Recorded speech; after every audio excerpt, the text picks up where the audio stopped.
የተወዳችሁ የሰቦቻችን እንዴት አላችሁ እንዴት ቆያችሁ ያሮስ 2 ተጀምሯል በቀን 3 ጊዜ የተለያዩ መረጃዎችን 7 ሰዓት እንዲሁም ምሽት 1 ሰዓት ደግሞ በሌሊቱ 5 ሰዓት ወደ እናንተ የመጣን ነው ሀገር ውስጥም ላላችሁ ከሀገር ውጭም ላላችሁ በተለያዩ ቦታዎች ለምትገኙ ለሁላችሁም እንደሚገባችሁ የሚገባችሁን መረጃ ከማስረጃ ጭምር አስደግፌ ያመጣው ነው ግን ሰብስክራይብ እና ምናምን ያደረጋችሁ አይደለም እና ትንሽ የተከፋው ነው አድርጉ ግዴላችሁም ላይክ እና ሼር ስታደርጉ በቀን 2-3 ጊዜ መረጃዎች ለእናንተ ይደርሳሉ አንድ ርዕሰ ጉዳይ ነው የምንመዘው ሰፋ ያለ ትንታኔ ነው የምንሰጠው ብዙ የምትማሩባቸውን ሐሳቦች ነው የምናስቀምጠው በዋናው ቻናላችን ደግሞ ኦርቶዶክሳዊ ለዛቸውን የጠበቁ የሊቃውንቶቻችን የመምህራኖቻችን ሐሳቦች እናቀርባለን በዚህኛው ጉዳይ ደግሞ አነጋጋሪ የሆነው የዕለቱ ትኩሳት ምንድነው አነጋጋሪው ርዕስ የትኛው ነው የሚለውን መረጥ አድርገን በዛ ጉዳይ ላይ ሰፋ ያለ ትንታኔ የምንሰጥበት ነው በእርግጠኝነት እንደምነግራችሁ ተወዱታላችሁ ግን ላይክ እና ሼር አድርጉ ሐሳብ አስተያየቶቻችሁን ስጡ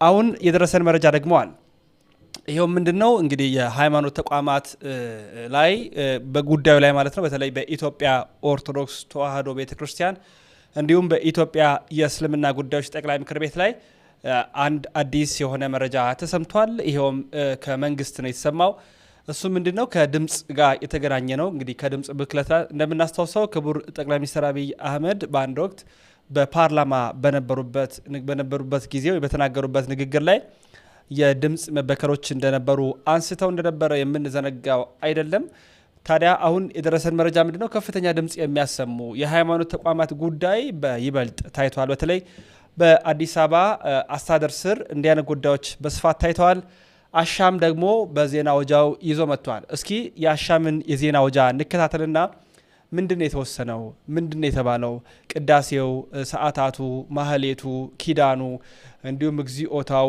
ንክስ በዓላቱ ዝማሬዎቹ አውደ ስብከቶቹ ጉባኤያቱ በሙሉ ሊቆሙ ነው ወይ በዛ ደግሞ በእስልምና ደግሞ አዛንን ጨምሮ የተለያዩ በእስልምና ያሉ የሚደረጉ ስርዓቶች ስርዓት አምልኮቶች በሙሉ እንዴት ነው ሊቆሙ ነው ሊከለከሉ ነው ወይንስ ደግሞ ሊታገዱ ነው ምንድነው መረጃው የተሰማው ነገር ምንድነው የሚለውን አሻምን እናደምጣለን እናንተ ግን ሐሳብ አስተያየት ስጡ ኮሜንት አድርጉ ላይክ አድርጉ ሼር አድርጉ አብሮነታችሁ ከኔ ጋር ይሁን ከፍተኛ ድምጽ በሚያሰሙ ባላቸው የእምነት ተቋማት ላይ ህጋዊ እርምጃ እንደሚወስድ የአካባቢ ጥበቃ ባለስልጣን አስጠነቀቀም የአዲስ አበባ አካባቢ ጥበቃ ባለስልጣን እርምጃዎችን ከመውሰድ በፊት የእምነት ተቋማቱ ከፍተኛ የድምጽ ብክለት እንዳያስከትሉ የግንዛቤ ማስጨበጫ ስራዎችን እያከናወንኩ ነው ብለዋል አሻም በዚህ ጉዳይ ላይ የኢትዮጵያ የሃይማኖት ተቋማት ጉባኤን አስተያየት ለማካተት ሞክራለች ባልደረባችን መስከረም አዲሱ ተጨማሪ አላት የእምነት ተቋማትን በሚመለከት ጠቅላይ ሚኒስትር ዶክተር አብይ አህመድ በህዝብ እንደራሴዎች ምክር ቤት ከፍተኛ የሆነ ድምጽ የሚያሰሙ የእምነት ተቋማትን በተመለከተ ሐሳብ እንደሰጡ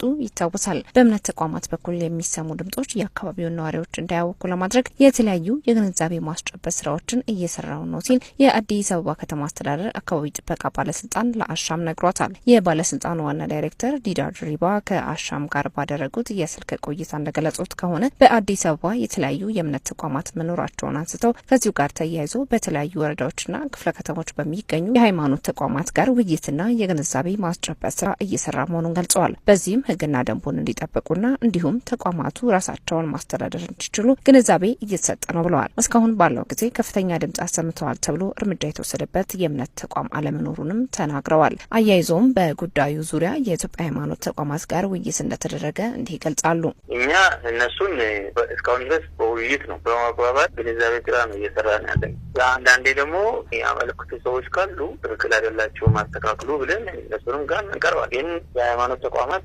በፕሮግራም ላይ ያሉ ያስቆሙበት እነዚህ አይለኝ በመግባባት ጉዳቱን በማስረዳት እስካሁን ድረስ በተደጋጋሚ በክፍለ ከተማ ደረጃ በወረዳም የግንዛቤ ስራ ስንሰጥ ነው የቆየ ነው ለዛ ነው ራሳቸውን በራሳቸው እንዲያስተካክሉ ገርቷቸው በዛ ደረጃ ነው ይሄን ያለ ነው ከነሱ ጋር ማለት ከውይይት በኋላ አንደኛ ራሳቸውን በራሳቸው እንዲቆጣጠሩ ነው ቆጣጠራለን እርምጃ አልወሰድንም ወደ እርምጃ ገብተን ለምሳሌ በጸሎት ላይ ያሉ በፕሮግራም ላይ ያሉ ለማስቆም እንቅስቃሴ ያደረግነው ራሳቸው ጉዳቱን አውቀው ህጉን እንዲያከብሩ ለማግባባት ከፍተኛ ጥረት አድርገናል ከወረዳ ድረስ ያሉትን ተወካዮች ጠርተን የሁሉም አዲስ አበባ ከተማ የእምነት ተቋማት ጉባኤው በኩል ብዙ ስራ እየሰራን ነው። ዳይሬክተሩ አያይዘው እንዳሉት ከሆነ በከተማዋ የሚገኙ የእምነት ተቋማት በነዋሪዎች የዕለት ተዕለት ኑሮ ላይ ከፍተኛ ድምጽ የሚያሰሙና የድምጽ ብክለትን የሚያስከትሉ የእምነት ተቋማት ላይ ህጋዊ እርምጃዎችን እንደሚወስድ በአሻም በኩል ገልጿል። ከፍተኛ ድምጽ የሚያሰሙ ተቋማት እንዳሉ በተለያዩ መልኩ ለባለስልጣኑ ቅሬታዎች እንደሚቀርቡ የገለጹት ዳይሬክተሩ ይህንን ችግር ለመፍታትም ከእርምጃ በፊት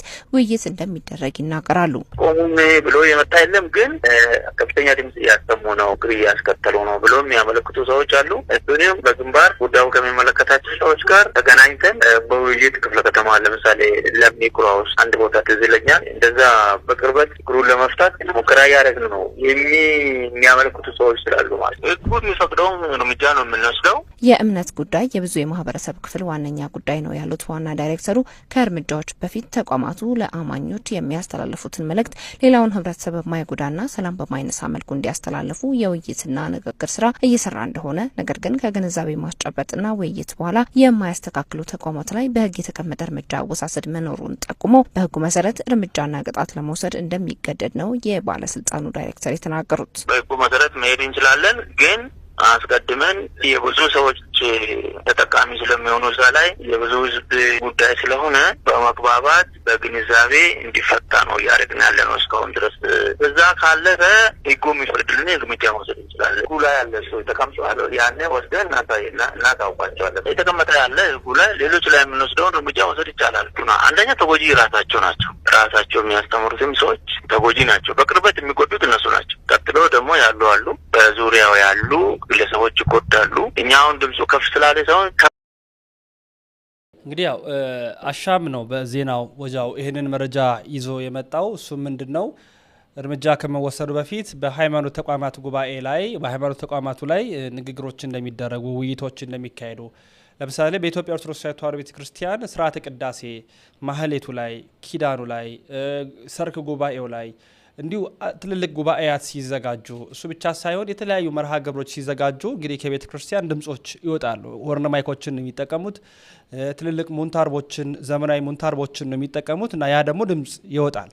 ለምሳሌ ኪዳን በባህሪው ሌሊት ይቀርባል።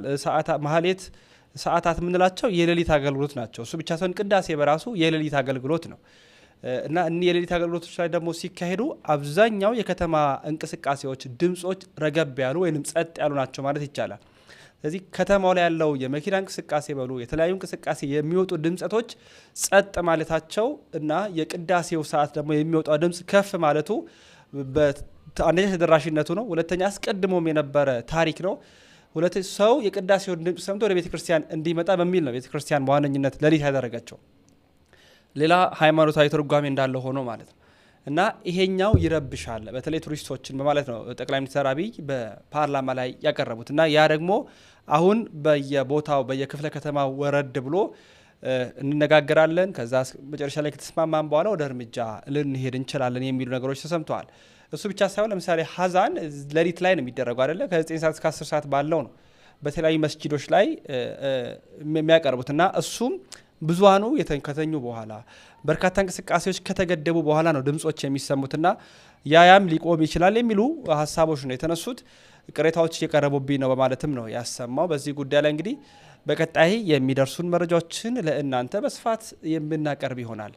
የተወዳችሁ ቤተሰቦች እንግዲህ አንዳንድ ጉዳይ እናነሳለን። በዛ ርዕሰ ጉዳይ ላይ ደግሞ ሰፋ ያለ ትንታኔ እንሰጥበታለን። የተለያዩ ጉዳዮችን እናነሳለን። በዛ ርዕሰ ጉዳዮች ላይ ሰፋ ያሉ ትንታኔዎችን ለእናንተ እናቀርባለን።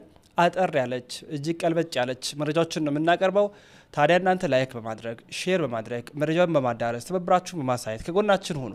እርግጥ ኦርቶዶክሳዊ የሆኑ የሚዲያ ተቋማት ወደ መንፈሳዊያን በአጠቃላይ የሆኑ ተቋማት የሚዲያ ላይ ያሉ ሰዎች ወደ እናንተ ወደ ተጠቃሚው ሲመጡ ተቀባይነታቸው በጣም ዝቅተኛ ነው። ምክንያቱም ዓለማዊ ሀሳብ ይዞ አይመጡም፣ ስጋዊ ሀሳቦችን ይዞ አይመጡም። መንፈሳዊ ነገር ላይ ነው ትኩረታቸውን የሚያደርጉትና አንደኛ ራሱ መንፈሱ በራሱ የሰይጣኑ ዓለም እንድንቀበለው አያደርግም። ሁለተኛ ያለን ባህል ራሱ እንድናበረታታ የሚያደርግ አይደለም። እኛ እርስ በርስ ካልተደጋገፍን፣ እርስ በርስ ካልቆምን አንዱ ያንዱ መረጃ ሼር የማያዳርስ ከሆነ መረጃው ለመላው ዓለም አይዳረስም። ስለዚህ ሁላችሁም አዳርሱ። የሚመለከታቸው አካላት ከእናንተ ነገሮች አይቅሩ አዳርሱ በማለት ከወዲሁ ለመግለጥ ወዳለው። በቀጣይ ነገር እንግዲህ በ7 ሰዓት በሌላ መረጃ እመጣለሁ። ምሽት 1 ሰዓት እመጣለሁ። እንዲህ ደግሞ በምሽት 5 ሰዓቱም ወደ እናንተ ቀርባለሁ። ወንድማቸው ልዑል መብራቱ ነኝ። ያሮስ የእናንተም የኛም ነው። ሰናይ ቆይታ ይሆንላችሁ።